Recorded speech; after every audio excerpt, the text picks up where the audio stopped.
What do I think of Star Trek Discovery? I answer this and more of your questions in this month's Q&A.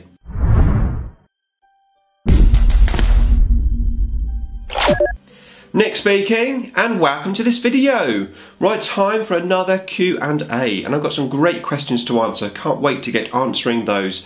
Before that though, if you would like to keep up to date with the wonders of Warhammer 40k, then please give me a sub and hit the bell button so you don't miss an upload. Okay, so I've got some great questions here to answer from the previous episode, and if you would like to ask me a question, then please put your question down in the comments box below. But first of all, I have a question for you.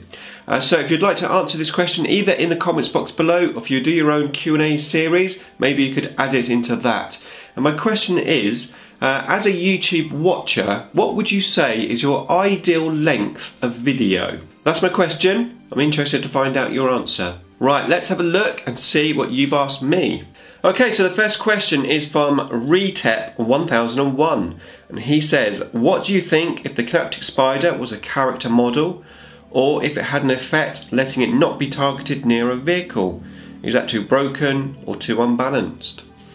It's a good question. Actually, I quite like that idea of not being able to be targeted if it was near a vehicle. Especially, obviously, it's got the fabricator clause, so it could be really useful. It means your enemy would have to take the vehicle out first before they can target the spider. I think potentially that actually could work. Would it be broken? I think maybe if he was a character, that could potentially be broken. The thing is with the Tomb Spider, I've been playing, obviously, Necrons a long time, and the Tomb Spider has always been quite similar to actually how it is now. It's always been quite vulnerable to being taken out by shooting. Okay, it's got more wounds and stuff now than it used to, but of course there's more weapons that can wound easier. So I don't know, I think he's probably sitting in the right place. I think he's good for the points. I think he's pretty decent, and the options that he has are actually pretty nice as well. So I don't think we need to do too much with the Tomb Spider, really. I think the only thing with the Tomb Spider, which is not very good at the moment, is his Scarab Hive thing.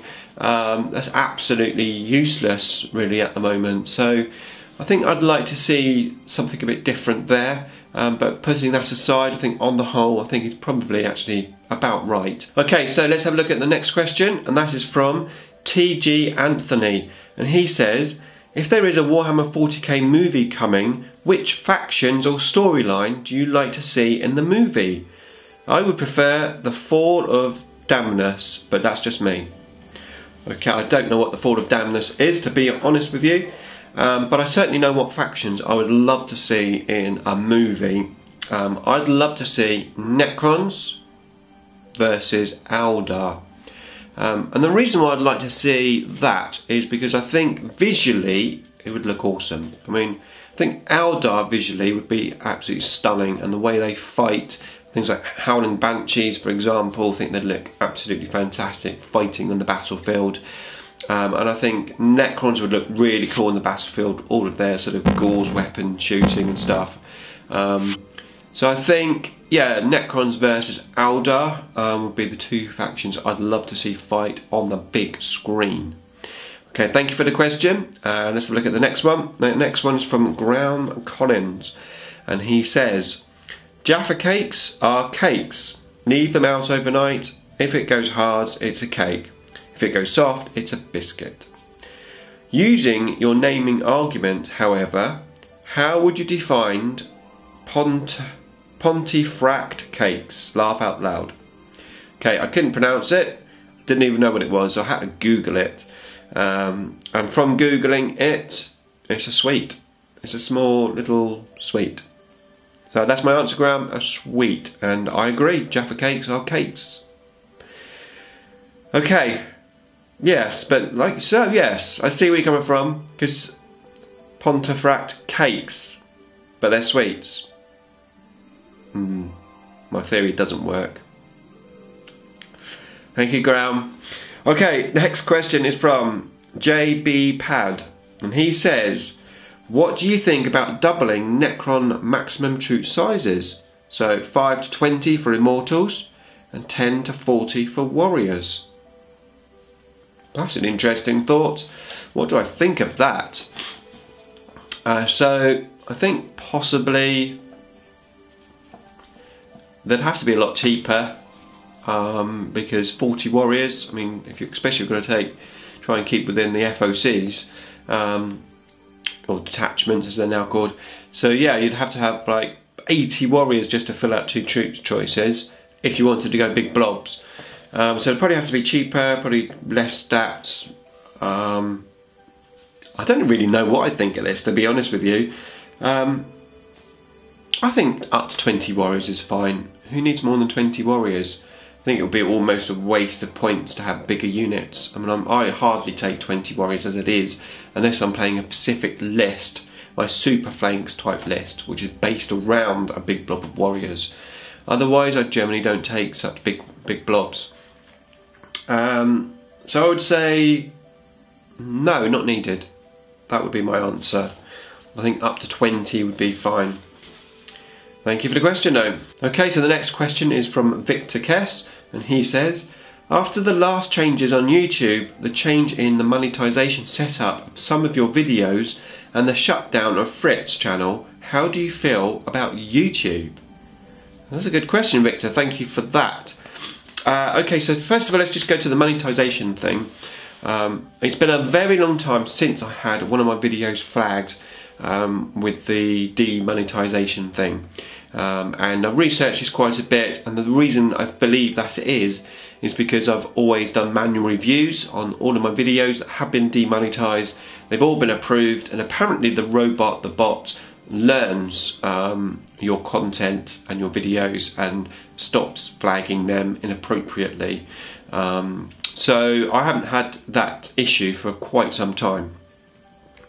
What do I think of it? To be honest, I think it's good. I think, personally, I don't particularly like swearing on YouTube videos. I think all YouTube videos should be child friendly, to be fair. My daughter doesn't really watch telly, she watches YouTube, and I have to keep a close eye on which channels she watches. Most of the channels are advertised, child friendly, so you know straight up exactly what what it's about. I do watch channels that swear, and yeah, I can be watching that, and then my daughter might be next to me and they swear, and then I think, oh. So yeah, personally, I think actually it's quite a good idea if it helps have nice, friendly videos for everyone to watch. Then it's got to be a good thing. So. I know a lot of people probably would disagree maybe with that. Everyone thinks, oh, what are YouTube doing? The freedom of speech is gone, etc. Maybe so, but personally I think it's probably for the better myself. But what do I think about Fritz and his YouTube channel? Well, of course, I was absolutely gutted when it was closed down. Fritz was my inspiration on YouTube and also on my blog as well.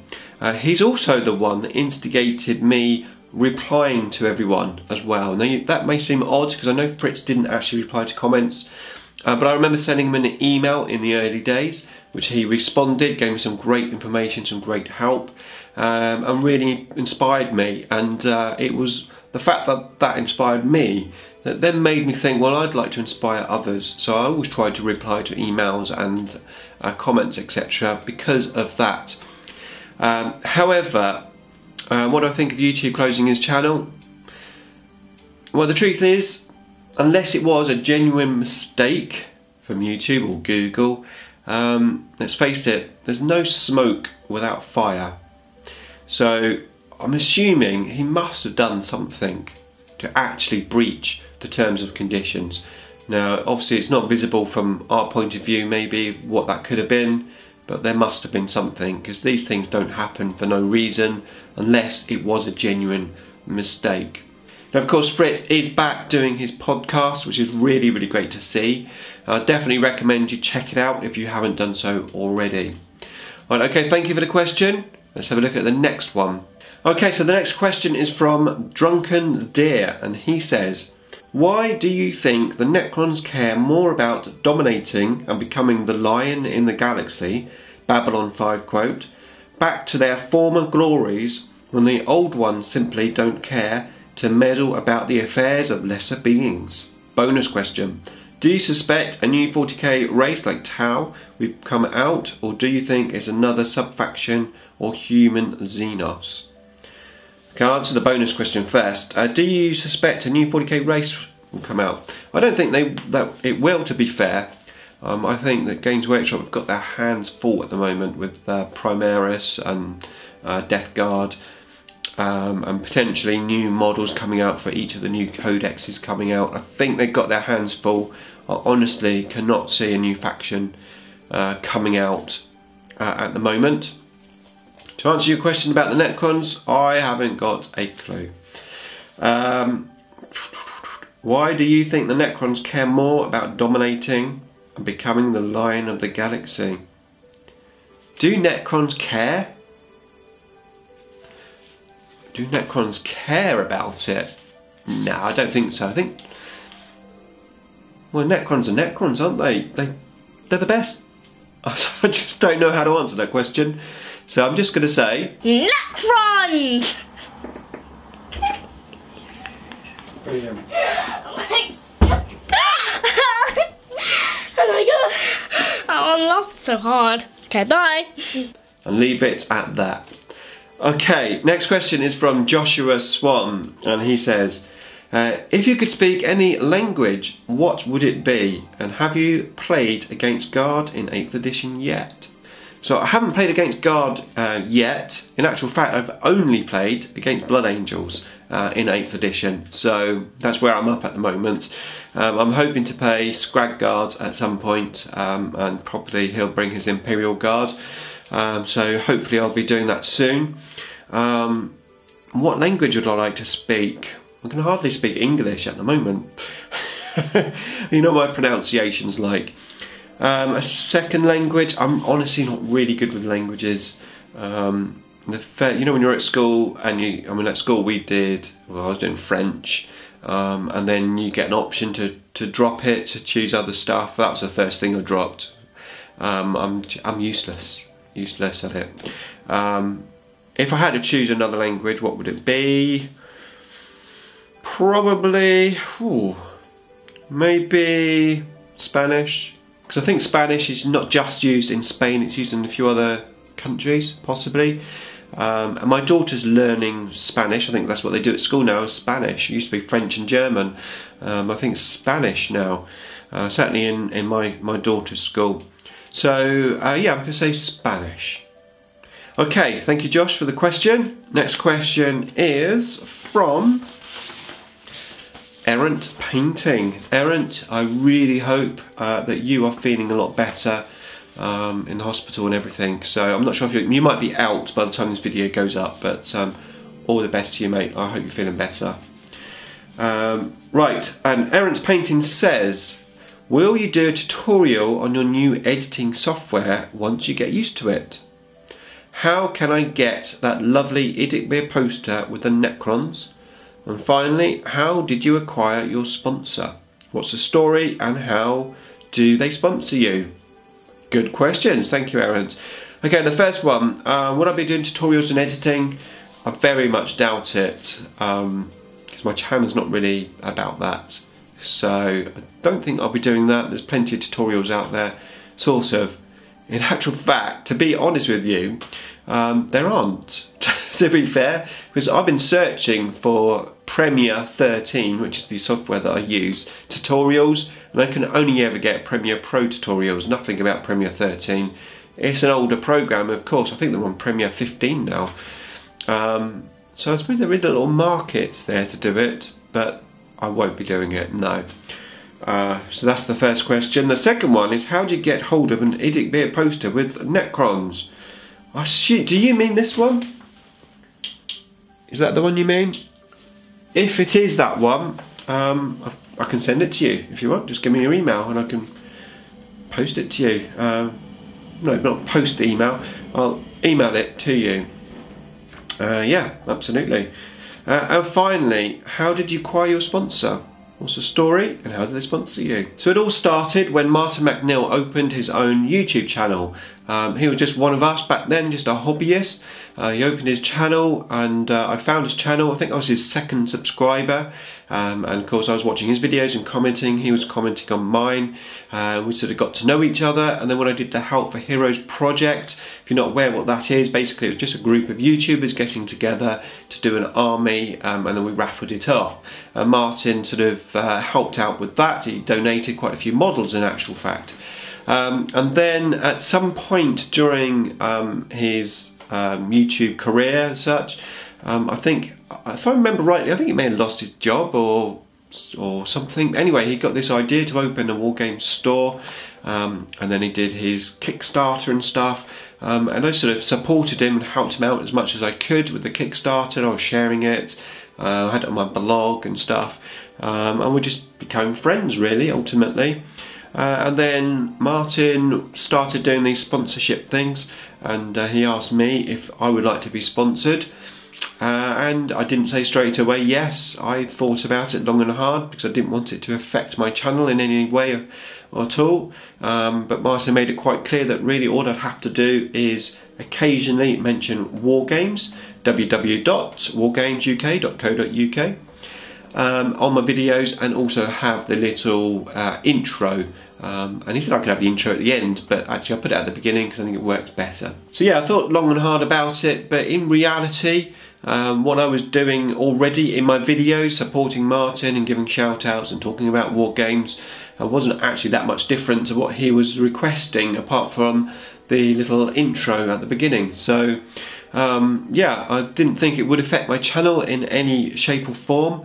In actual fact, I thought it would benefit it, because part and parcel of the sponsorship deal is that I get extra discounts of anything that I buy from Wargames.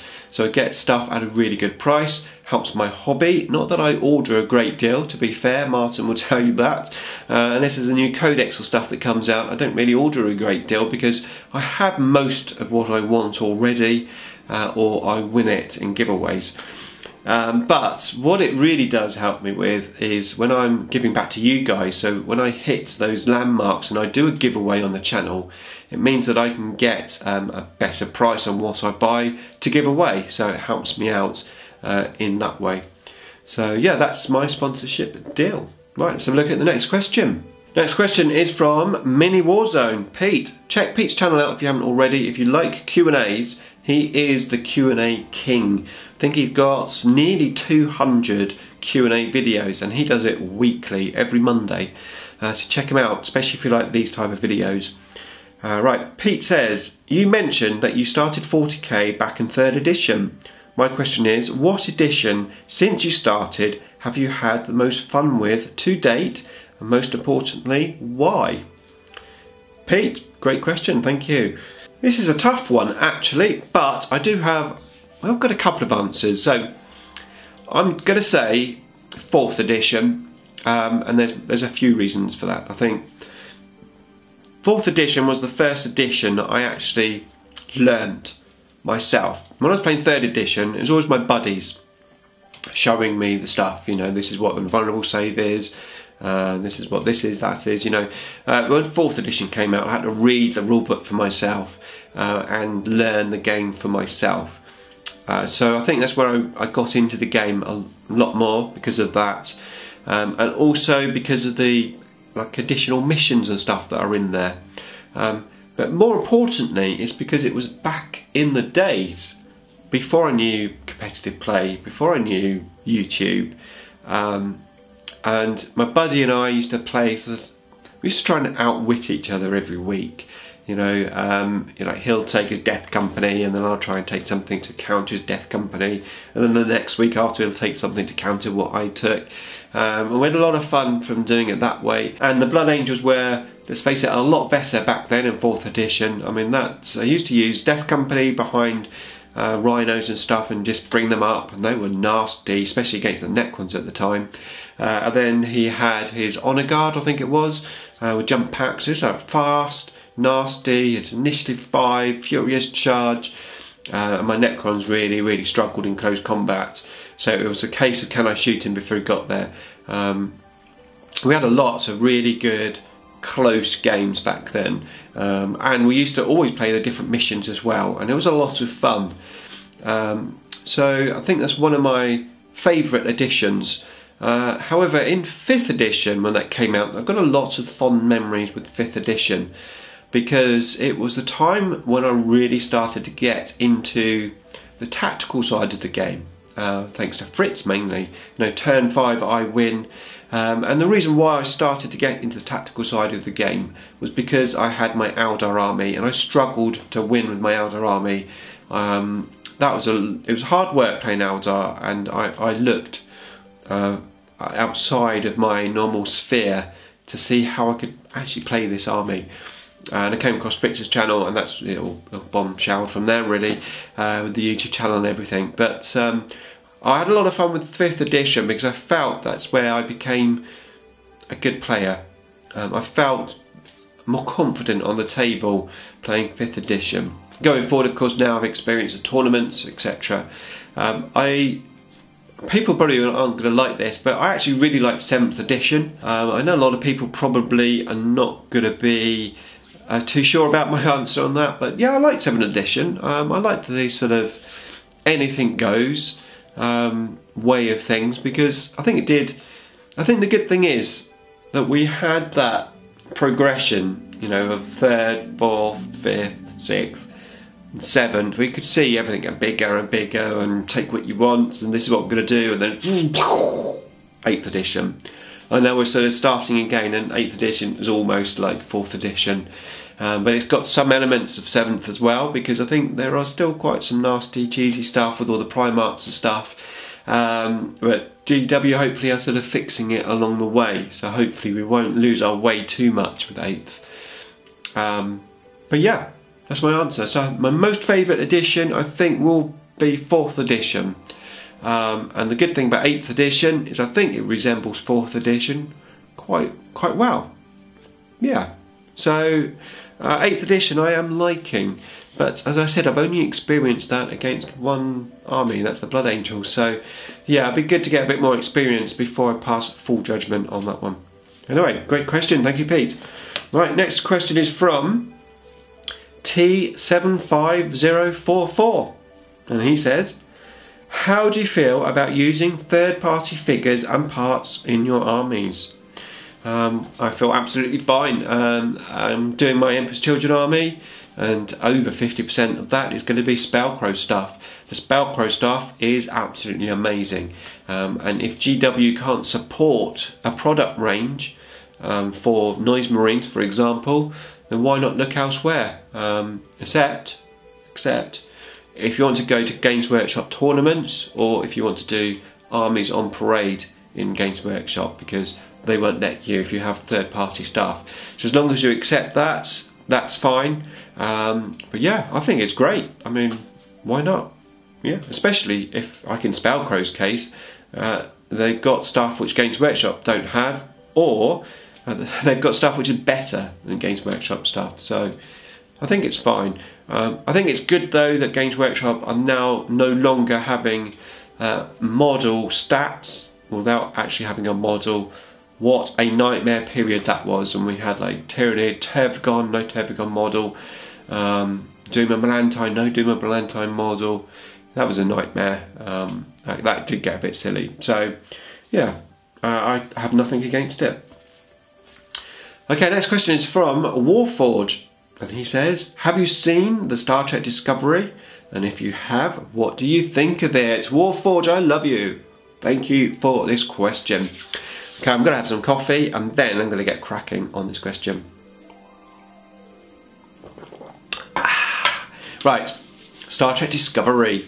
So, I've watched 5 episodes now. Now, first of all, I want to say I am really enjoying it, and the episodes are getting better and better. The one I've just seen left us with don't know his name. I'm struggling to remember all the names. The guy, the blonde-haired guy, engineering spore drive guy, and he's got the reflection in the mirror, and he walks away, and it's there still. Oh, it's good. It's good, but I want to give an honest opinion from the word go. Okay, so in other words, I mean, this question came in just before it even was released, and I want to just quickly run over how I felt the first time that I saw Discovery. So the first time I saw Discovery, very excited, playing it. What's going on with those Klingons? Are they Klingons? Are they Reman?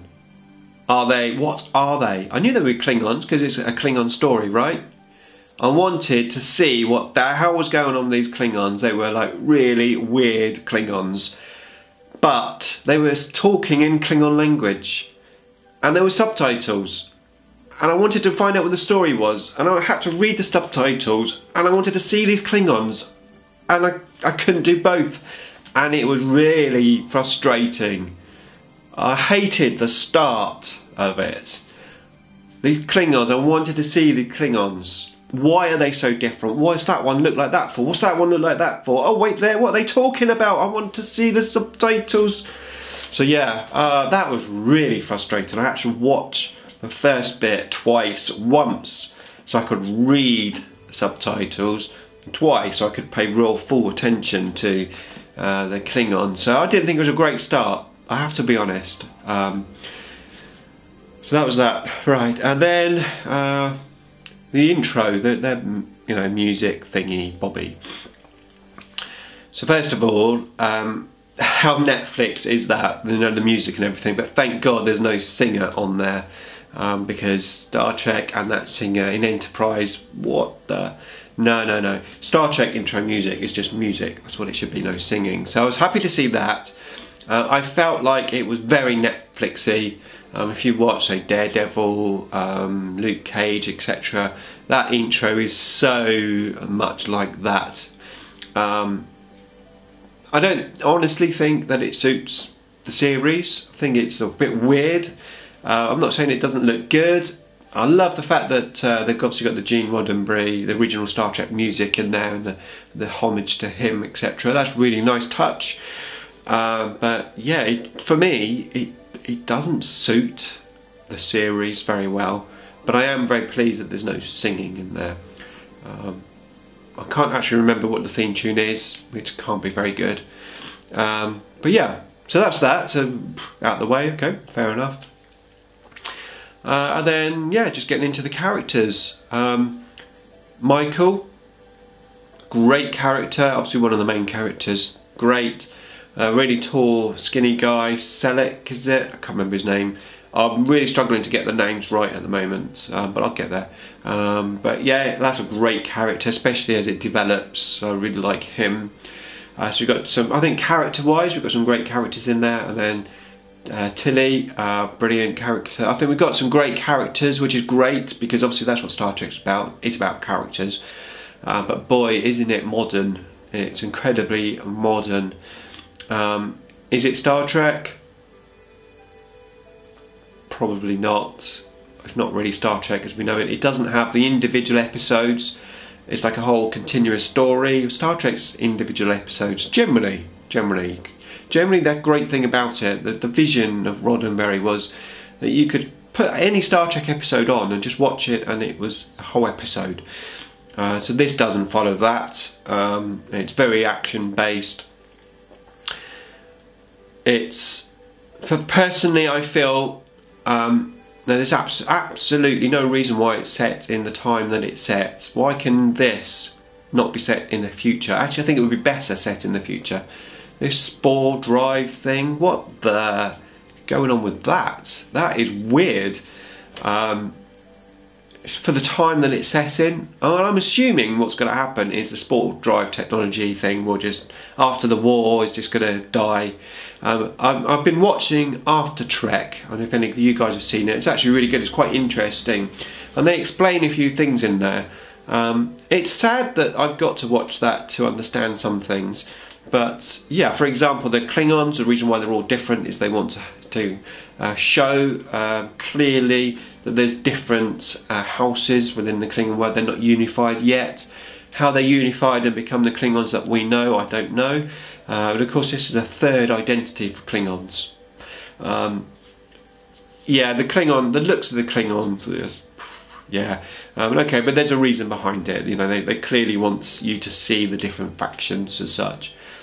And then apparently this the animal which is on the spore drive thing. Apparently, I'm going to be rambling on for hours here. But apparently that animal thing was supposed to be an actual character. He was supposed to be a member of the crew. But it was just too expensive to make him a member of the crew, so he became this animal that interacted with the spore, and then sort of, we didn't die, but you know, they freed him. But yeah, the whole spore drive thing,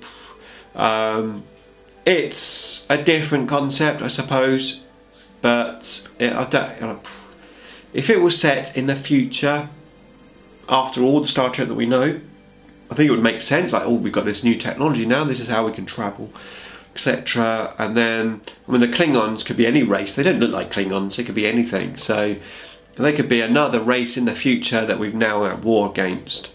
So yeah, I have no idea at this moment in time why they've set it in this area, because I think it could easily be in any era. Having said that, apparently it's only going to be the first season, which is about the Klingon War. They are going to go back to their roots, and it's going to be all about discovering stuff and going out to discovering new worlds and civilizations, etc. But the first season is about the war with the Klingons and the struggle from the Klingon point of view and from the Federation point of view. So yeah, I'm enjoying it. Is it Star Trek as we know it? I'd say not yet. Is it set in the right timeline? Probably not, although it was good to see Harry Mudd. Last night's episode, I watched it last night. But yeah, I think it could easily be set way in the future. And this spore drive technology is, yeah, weird. Okay, so that's my genuine, honest view. Okay, so thank you for the question. I have one more question, and that's from Kyle McNaughton, and he says, how long do you think we will have to wait for the Necron Codex?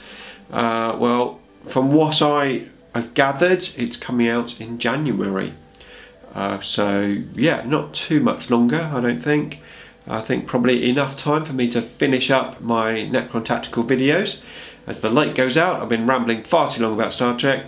And then hopefully we can start all over again with the new Necron Codex. So that's it, no more questions. But if you do have a question for me, don't forget to pop it down in the comments box below, because without questions I can't make another episode. Beam me up.